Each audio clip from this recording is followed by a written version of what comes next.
Deus, nosso Pai, nosso Senhor, assim como diz a canção, Tua é a luz que nos guia, que nos tira da escuridão que vivemos. E estando em Ti, Tua graça e amor são capazes de fluir em cada um de nós, e somente assim nos dando a capacidade de nos tornarmos luz nesse mundo, Pai. Não por mérito nosso, mas porque o Senhor, Pai, por Sua graça e misericórdia, nos acolhe e nos direciona para o Teu chamado.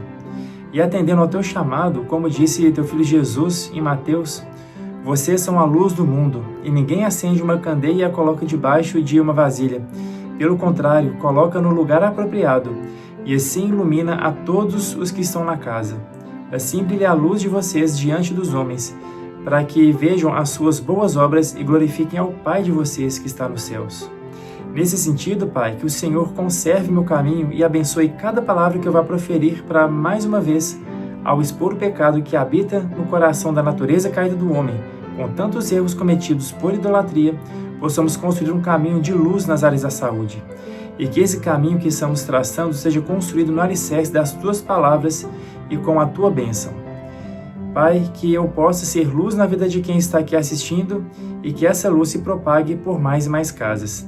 É o que te peço em nome do Teu Filho Jesus. Amém. Se até aqui fomos entendendo como a medicina foi sendo reorganizada, como a gordura foi demonizada e como a base da alimentação foi alterada, agora vamos entrar em uma história que, à primeira vista, parece distante da saúde moderna, mas que teve impacto profundo na forma como milhões de pessoas passaram a se alimentar diariamente. E quero começar com uma pergunta simples. Você já parou para pensar de onde veio a ideia de que o café da manhã ideal envolve cereais, grãos e produtos industrializados, muitas vezes carregados de açúcar? Porque essa, com certeza, não é uma tradição ancestral, isso não vem da natureza e isso não é algo que o ser humano sempre fez. É relativamente recente na história e, como tudo que estamos discutindo aqui, também tem uma origem, tem personagens, tem motivações e tem consequências. Para entender essa história, precisamos voltar ao final do século XIX, nos Estados Unidos, e conhecer dois irmãos, John Harvey e Will Cate. John era médico e diretor de um sanatório bastante conhecido na época, o Battle Creek Sanatorium. Mas ele não era apenas um simples médico no sentido técnico da palavra. Ele estava profundamente influenciado por ideias religiosas e filosóficas, especialmente dentro do contexto do adventismo da época, que trazia uma série de interpretações sobre corpo, mente e comportamento. E aqui começa um ponto importante que precisa ser tratado com equilíbrio. John Harvey tinha uma visão muito particular sobre a sexualidade humana. Ele entendia o desejo sexual como algo que deveria ser reprimido e controlado ao máximo, e via a prática sexual, mesmo dentro do casamento, com profunda desconfiança. Para ele, muitos problemas físicos, mentais e espirituais estavam associados ao que considerava excessos nessa área. E por que isso importa dentro de um episódio de saúde e alimentação? Porque a forma como você enxerga o corpo influencia diretamente a forma como você propõe cuidar dele. Se o corpo é visto como algo que precisa ser constantemente controlado e neutralizado, isso se reflete nas estratégias adotadas. No caso de John, isso se manifestou de uma forma muito clara na alimentação. Ele defendia uma dieta vegetariana e baseada em grãos, especialmente alimentos mais simples e menos estimulantes, com o objetivo declarado de reduzir o que entendia como excitação do corpo.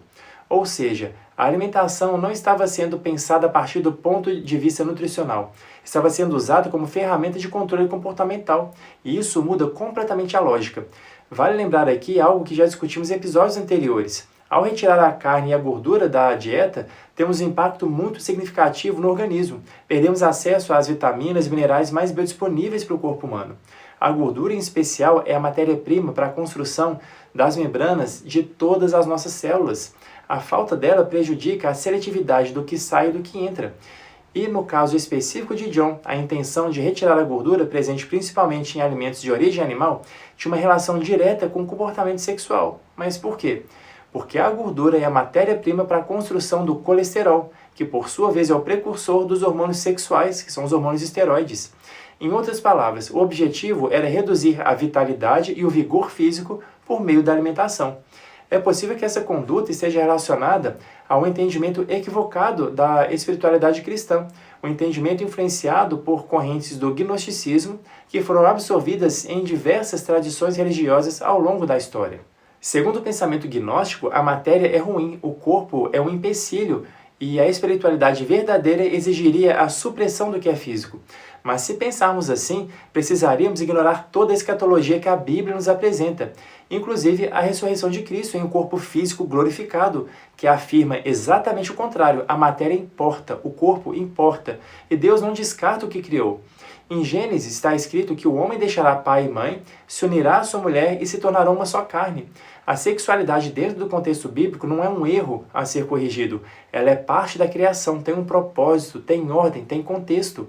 Quando isso é distorcido, quando aquilo que foi criado com sentido passa a ser tratado como problema, as soluções também se tornarão distorcidas.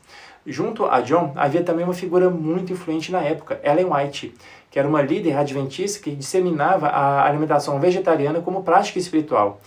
E aqui perceba como práticas de fé e condutas relacionadas à saúde começam a se misturar sem o devido fundamento, sendo movidas por ideologias pessoais mais do que por compreensão bíblica consistente. É importante trazer equilíbrio nesse ponto. Nem toda tradição adventista pode ser reduzida a essa interpretação específica, e nem toda influência religiosa na saúde é negativa. O problema não está na fé em si, está na distorção da compreensão da criação de Deus. Porque quando você passa a tratar algo que foi criado por Deus como intrinsecamente errado, você abre espaço para construir soluções baseadas em premissas equivocadas. E essas soluções, quando ganham escala, impactam muito mais do que uma comunidade religiosa. Bom, voltando à história, dentro do sanatório, John desenvolvia e promovia esse estilo de vida, que incluía não apenas a alimentação baseada em grãos, mas também uma série de práticas que hoje seriam consideradas extremas. O ambiente era visto como um local de tratamento, mas esse tratamento estava profundamente influenciado pela sua visão de mundo particular. E é nesse contexto que entra o irmão Will Cate. Diferente de John, Will tinha uma visão mais voltada para negócios. Em um determinado momento, quando John estava viajando, houve um episódio em que, em uma preparação à base de milho, ela foi esquecida numa bancada no sanatório e acabou passando por um processo que a tornou crocante. Will percebeu um enorme potencial comercial naquele produto, especialmente quando decidiu adicionar açúcar para torná-lo mais palatável. Ele sabia que se John estivesse presente, ele não aprovaria essa conduta, mas ao oferecer esse alimento dentro do sanatório, a aceitação foi muito grande. E como o nome de John estava envolvido, para os clientes, o produto carregava um selo implícito de saúde. Perceba o que aconteceu aqui. Aquilo que começou como parte de uma proposta ideológica e comportamental dentro de um sanatório se transformou em produto de consumo em larga escala. Surgem assim com os irmãos Kellogg os cereais matinais Kellogg's, passando a ser vendidos como uma opção prática, moderna e principalmente saudável para o café da manhã. Percebe a conexão do que estamos discutindo até agora?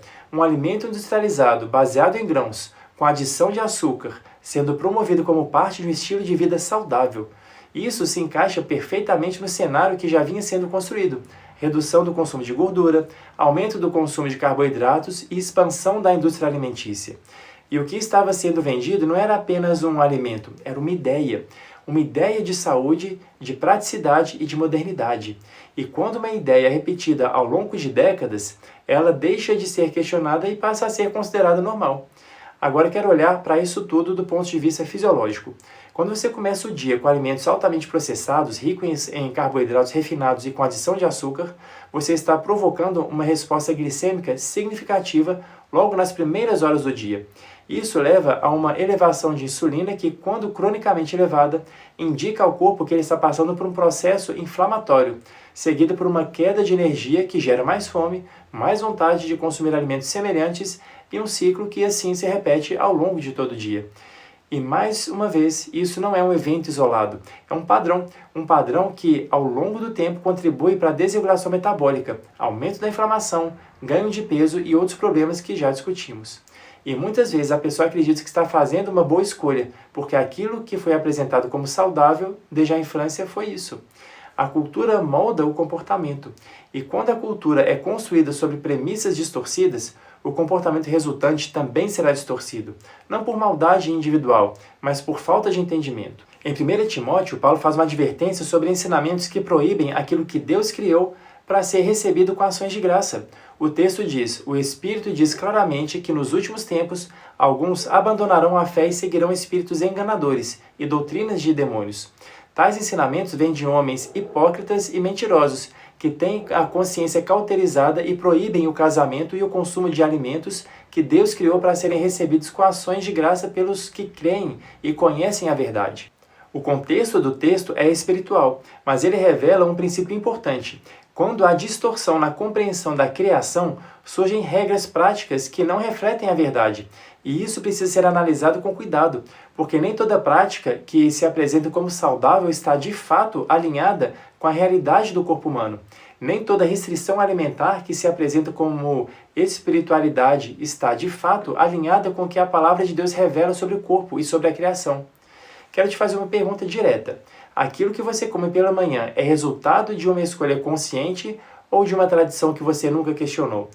Você sabe o impacto metabólico do que você consome ou apenas repete um padrão que foi construído ao longo de décadas por interesses que tinham muito pouco a ver com a sua saúde? Porque quando você começa a fazer essas perguntas, algo muda. Você começa a perceber que a sua alimentação não deveria ser apenas uma questão de gosto ou de hábito. Deveria ser uma questão de entendimento. E agora chegamos à conexão com o próximo episódio. Porque até aqui vimos a base da alimentação sendo alterada, vimos a entrada de produtos industrializados e vimos como o comportamento alimentar foi sendo moldado. Mas existe um ponto em que tudo isso se intensifica ainda mais. Não é apenas o cereal, não é apenas o grão, é a combinação. É a junção de elementos que isoladamente já têm impacto, mas juntos criam algo ainda mais potente e mais prejudicial do ponto de vista metabólico. No próximo episódio vamos falar exatamente sobre isso. E talvez você comece a perceber que o problema não está apenas no que você come, está na forma como tudo isso foi construído para que você continuasse comendo.